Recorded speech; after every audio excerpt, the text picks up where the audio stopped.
साल हो गए थे, लेकिन अब जो है बिल्कुल आखिरी में जब जहाँ कार्यकाल पूरा होने वाला है, वहां पर बुलडोजर की कार्रवाई आपकी तरफ से शुरू की गई। उगाही का आरोप लगाया जा रहा है आपकी पार्टी पर, आपके नेताओं पर, आपके अधिकारियों पर। देखिए अनुराधा, अभी मैं थोड़ा-सा ही सुन पाई हूँ, मैं पूरी बात आप पहले से जो आपकी वार्तालाप चल रही थी, मैं नहीं सुन पाई उस चीज़ को।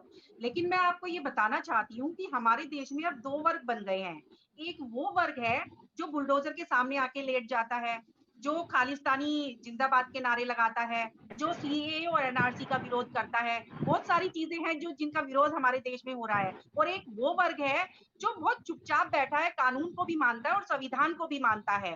तो दोनों में अभी कॉम्पिटिशन हो रहा है कि कब तक ये चलेगा। हमारे देश में जिस तरह से ये पार्टियां अपनी स्वार्थ के लिए, निजी स्वार्थ के लिए आगे आ रही हैं आजकल, जैसे फुतुल्ला खां जी बुलडोजर के आगे आकर खड़े हो जाते हैं, तो इस तरह की राजनीति से इन लोगों को क्या मिलेगा? इन लोगों को सिर्फ वोट बैंक मिलेगा, इन लोगों को सत्ता मिलेगी। लेकिन मैं केजरीवाल सरकार से पूछना चाहती हूँ, यहाँ पर आपके प्रवक्ता भी बैठे हैं, कि इनकी अगर 7-8 साल में ये मुझे उपलब्धियां गिनवा दें, तो मैं इनको मान जाऊं। इनकी क्या उपलब्धियां रही? क्या विकास किया इन्होंने दिल्ली में? इन्होंने कुछ नहीं किया। इन्होंने ताहिर हुसैन के थ्रू दंगे करवाए, इन्होंने अंसार के थ्रू दंगे करवाए, इन्होंने निशा सिंह के थ्रू देश में दंगे कराए। और अब पंजाब का हाल भी देख ही रहे हो कि पंजाब में क्या हाल है। 1 महीना इनकी सरकार आए ही नहीं हुआ है और 2-3 बार खालिस्तानियों के हमले हो चुके हैं। यहाँ पर आतंकवादी गतिविधियां शुरू हो गई हैं। आंतरिक सुरक्षा की जो खतरा मंडरा रहा है, वो बहुत बड़ा खतरा है। तो इस तरह की ये लोग सरकार काम कर रही है, क्योंकि इनको काम नहीं करना, इनको सिर्फ सत्ता पर राज करना है। सारिका जी, लेकिन साथ ही ये भी जी बयान आ रहे हैं कई पार्टियों के द्वारा आप जी पर, और आरोप भी ये लग रहा है कि आपका जो बुलडोजर है, दरअसल वो धार्मिक तौर पर लोगों की पहचान कर कर चलाया जा रहा है। मतलब बिल्कुल नहीं। बुलडोजर जो है मैं वो पार्टी का काम कर रहा है। आवाज क्लियर नहीं आ रही। देखिए अनुराधा, मैं बिल्कुल इस चीज को नहीं मानूंगी। हमारा पूरी दिल्ली में 40 जगहों को हमने चिन्हित किया है, और चाहे वो न्यू फ्रेंड्स कॉलोनी हो, चाहे ओखला हो, चाहे जहांगीरपुरी हो, चाहे शाहीन बाग हो, चाहे ओखला हो, कोई सी भी जगह हो, इसमें कोई हिंदू मुस्लिम नहीं किया है। अगर देश के विकास के लिए सरकारी जमीनों पर अतिक्रमण हो रहा है, तो उसको हटाना हमारी जिम्मेदारी है। और मैं तो कहती हूँ कि जो मीडिया चौथा सारिका जी, स्तंभ आपको है, नहीं लगता कि उसको जिम्मेदारी बड़ी देर से समझ आई, याद आई? नहीं, बिल्कुल नहीं। देखिए, अभी जो जहांगीरपुरी में दंगे हुए, पागल जी। उससे शायद लोगों को पता चला, लेकिन उससे पहले भी हमारी 5-6 बार ये कार्रवाई, बुलडोज़र की पागल कार्रवाई हो चुकी है दिल्ली में। लेकिन ये पता पागल। अब लग रहा है, क्योंकि अभी जो द दंगे हुए, उससे थोड़ा इसका जो रूप है, वो बड़ा रूप दिख रहा है। लेकिन ये तो हमारी एमसीडी की ज़िम्मेदारी है कि जगह-जगह पर, समय-समय पर हम लोग अतिक्रमण पर, जो सरकारी ज़मीनों पर ठीक अतिक्रमण है, उसको हटाते आए हैं। ठीक है। देखिए, मैं आपको बता देती हूँ, कांग्रेस के मेरे भाई भी बैठे हैं और आपके प्रवक्ता भी बैठे हैं। मैं सबको बताना चाहूंगी कि दिल्ली में अभी 2 पार्क एमसीडी ने बनाए हैं, बहुत अच्छे पार्क हैं, और आपको भी जाना चाहिए उसमें। भारत दर्शन पार्क और निजामुद्दीन पर जो पार्क बनाया है, और वो एमसीडी ने ही बनाया है। और वहां भी सरकारी जो जमीनों पर अतिक्रमण हो रहा था, उसको हटाकर जो वेस्ट हमारी चीजें थी, उससे उसको सौंदर्यकरण उसका किया गया है। तो मैं चाहूंगी कि आप लोग भी जाएं और देखें, क्योंकि वो भी एक अतिक्रमण का हिस्सा था। आप लोग ऐसी चीजों पर डिबेट नहीं करेंगे, आप ऐसी चीजों पर वो मुद्दा कवर नहीं कवर कर उठाएंगे, चुके हैं हम लोग, क्योंकि सारिका मुद्दा जी। शाहीन बाग क्योंकि मुद्दा शाहीन बाग और जहांगीरपुरी है। तो इसीलिए ये हाईलाइट हो रहा है। लेकिन जब हम उसका विकास करते हैं दिल्ली का, तब वो नहीं दिखाया जाता। आपको तब भी दिखाना चाहिए जब हम समय समय पर विकास कर रहे थे। और मैं कांग्रेस के प्रवक्ता से बोलना चाहूंगी, अभी बोल रहे थे कि 15 सालों में इन्होंने कुछ नहीं किया है। मैं तो इनसे सवाल जवाब करना चाहूंगी कि 70 सालों में आपने क्या किया है? आप जहां भी इलेक्शन के लिए जाते हैं, जहां भी चुनाव के लिए जाते हैं, जनता से मुंह की खाकर सारिका आते जी, हैं आप एक लोग, एक सवाल और क्योंकि ले लीजिए। जनता पहचान चुकी है आप लोगों को। सारिका जी, एक सवाल और ले लीजिए, क्योंकि आप डेवलपमेंट की बात कर रही हैं, तो अनुराधा इसीलिए जी। मुझे याद भी आ गया। आपको याद होगा 26 अप्रैल को मेरे ख्याल से भलसवा लैंडफिल में आग लगी थी। आज भी वहां पर धुआं निकल रहा है, अगर आपने देखा हो तो जाकर। देखिए, मैं आपको बता देती हूँ, ये और भी बड़े पहाड़ थे, और जो कि कांग्रेस के टाइम से चले आ रहे थे, और इनको काफी कम कर दिया गया है। आपने देखा होगा वहां पर, अगर आप तो नहीं जाएंगे, लेकिन मैं वैसे ही आपकी जानकारी के लिए बता देती हूँ कि वहां पर हमने एक जन रसोई भी बनाई है, उसी उसी जगह को साफ कर कर आप जाएं कभी, तो वहां पर खाने का लुफ्त लेकर आए कि हमने वहां गरीबों पर के लिए सांस वहां भी पर एक नहीं जा रही है डेवलपमेंट भी आज की किया है। बात में, आप खाने की बात कर रही हैं। वहां जाकर आपसे सवाल है। देखिए, ये बड़ी विडंबना है हमारे देश में। जब भी हम कोई विकास के कार्य में चलते हैं, तो या तो कांग्रेस पार्टी है या आप पार्टियां अड़ंगे अड़ाने लगती है। अभी हमने पहले जागीरपुरी पे किया, तो कपिल सिब्बल जी स्टे लेकर आ गए। अभी फिर हमने और बहुत सारी जगह किया, वहां पर कोई नहीं आया। लेकिन जब हमने शाहीन बाग को टच किया, तो वहां पर अमानतुल्लाह खां जी खड़े हो गए, वहां पर बुलडोजर के आगे लेटने लगे। वहां की जो शेरनियां है, वो बुलडोजर पर चढ़ गई। तो किस तरह से हम लोग विकास करें, जब एक वर्ग मैंने आपसे स्टार्टिंग में ही बोला था कि हमारे देश में 2 वर्ग बन गए हैं। एक वर्ग है जो खालिस्तानी नारे लगाता है, पत्थर फेंकता है और संविधान को नहीं मानता है, कानून को नहीं मानता है, सिर्फ अपना मुस्लिम लॉ मानता है और जो हमारी विरोधी पार्टियां हैं, वो उसमें उनको समर्थन देती हैं, तो कैसे विकास हो पाएगा?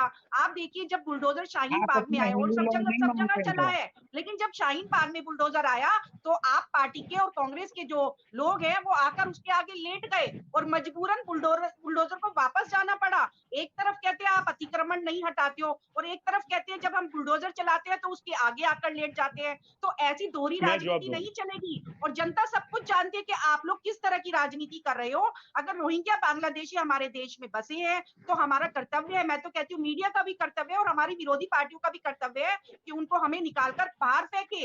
लेकिन ये किस वोट सारिका बैंक जी, के लेकिन लिए, एक किस वोट बैंक के चीज ये चक्कर में? बताइए कि डबल स्टैंडर्ड या अनुराधा मैं जी, अनुराधा वही बोल रही पार्टी हूँ। के किसी पार्षद का घर हो या फिर कांग्रेस के किसी नेता का घर हो, देखिए अतिक्रमण के खिलाफ देखिए अगर आपको जब कार्रवाई करनी है तो फिर करिए, उसमें देख क्यों रहे हैं कि ये जब क्राइम जहांगीरपुरी करने में से है या ये बुलडोजर कराने चला, दारू से है।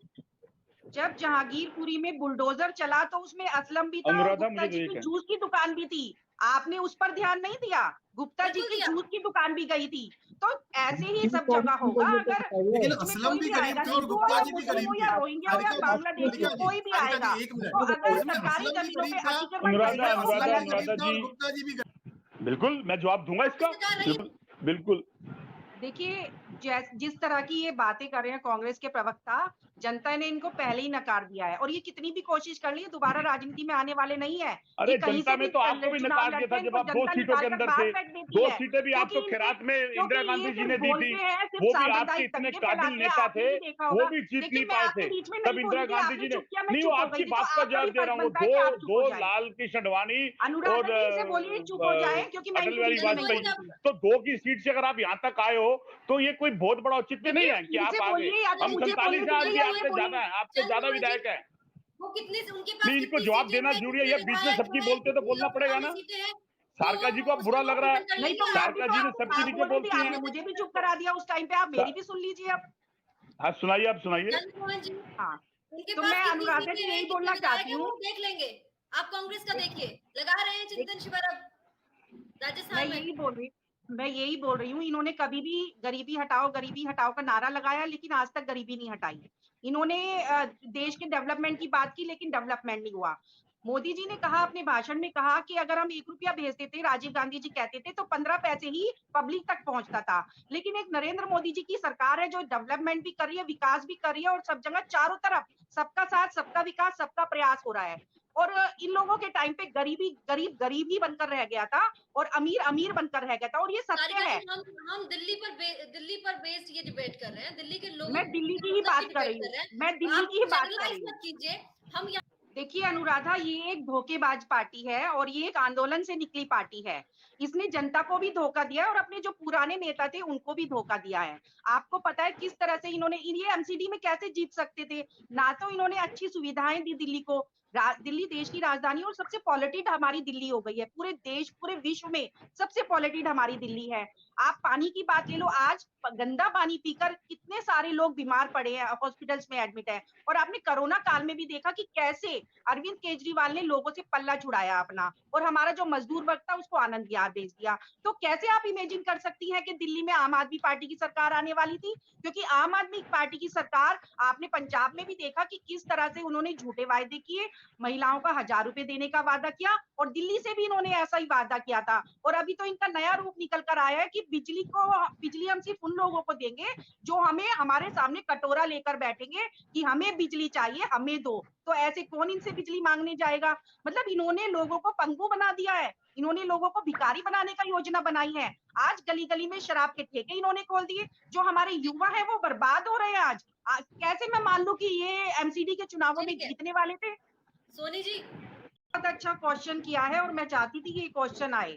ये जो आपने बार-बार इलेक्शन का भी मुद्दा उठा रहे थे कि इलेक्शन पीछे टल गए, तो इसका यही रीज़न है, क्योंकि जब हमारा सारी एमसीडी एक हो जाएगी और जब हमारा सिर्फ कहीं अब जैसे फॉर एग्ज़ाम्पल हमारे 13,000 करोड़ आप सरकार ने नहीं दिए है सैलरी के लिए, क्योंकि जो सैलरी है वो राज्य सरकार से आती है और उसी पर हम डिपेंड होते हैं। तो अगर हमारे ये जो एकीकरण हो रहा है, ये बहुत अच्छे के लिए हो रहा है। हम राज्य सरकार पे डिपेंड ना होके केंद्र सरकार पे डिपेंड होके सीधा हमारे पास पैसा आएगा, तो हम बराबर में सैलरी बाँट सकेंगे। समान जो हमारा पार्कों का पर्यावरण ठीक होना है, वो भी कर सकेंगे और जो हमारी और डेवलपमेंट की चीज़ें होती हैं, वो हम बहुत सुचारू रूप से कर सकेंगे। और ये जो एकीकरण हो रहा है हमारे चुनावों में, वो बहुत अच्छे के लिए ही हो रहा है। ये आपको समझने की ज़रूरत है। होती मुझे होती बोलना है। से आपने जी। रोकी। 30 सेकंड क्योंकि टाइम मेरे पास बहुत कम रह गया है। अनुराधा जी, मैं इनकी बात का एक ही जवाब देना चाहूँगी कि सत्येंद्र जैन जैसे इनके जो मंत्री हैं, उन्होंने बहुत पैसा ले लिया था, जो टिकट ले रहे थे, खरीद रहे थे और अब ये मीडिया के सामने भी आ चुका है। 1 करोड़ 35 लाख उन्होंने एक व्यक्ति से लिए थे, जो कि माँग रहा था उनसे जब हमारे चुनाव टल गए तो उनसे माँग रहा था। तो ऐसे सोचो कितने इन्होंने टिकट वालों से पैसे लिए होंगे। तो इसीलिए इन लोगों के पेट में दर्द हो रहा है कि चुनाव पीछे कैसे चले गए।